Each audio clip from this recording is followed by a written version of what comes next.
We are here for the Northern California Regional Meeting of the National Academy of Engineering. The focus of the symposium was looking at tensions at the edge.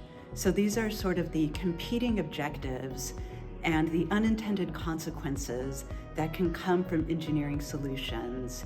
We're really focused on trying to help improve the world that we live in through engineering solutions. It's been such an open exchange of ideas. It's been a very collaborative group of people who really came open-minded and wanted to be present and really dive deep and broad and try and think of all the nuanced ways that these tensions between these competing objectives play out in the real world.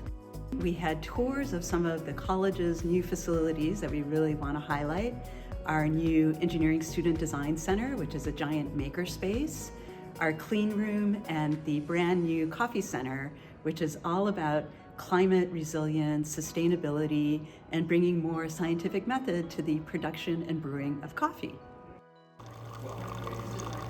Coffee pulls people together, and coffee has fueled a lot of the careers of the members of the NAE, and despite how important coffee is to our culture, to our economy, to our scientific endeavors, historically there's been very little research or education focused on coffee, and that's what we're trying to change here at the UC Davis Coffee Center. This is the first academic center focused on coffee in the United States. So we have 7,000 square feet of infrastructure here. We have a green bean storage laboratory, a pilot roastery, a brewing lab, a tasting lab, a chemical analytical lab, innovation space, classroom space, office space, everything you need for advanced coffee science research and education under one roof. You could just feel the excitement in the auditorium amongst the participants.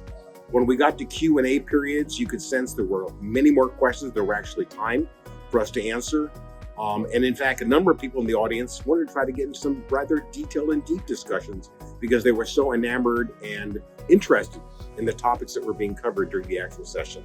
Wonderful, wonderful array of topics, many different areas, a lot of engagement on the behalf of the audience, and just a wonderful time and very, very informative.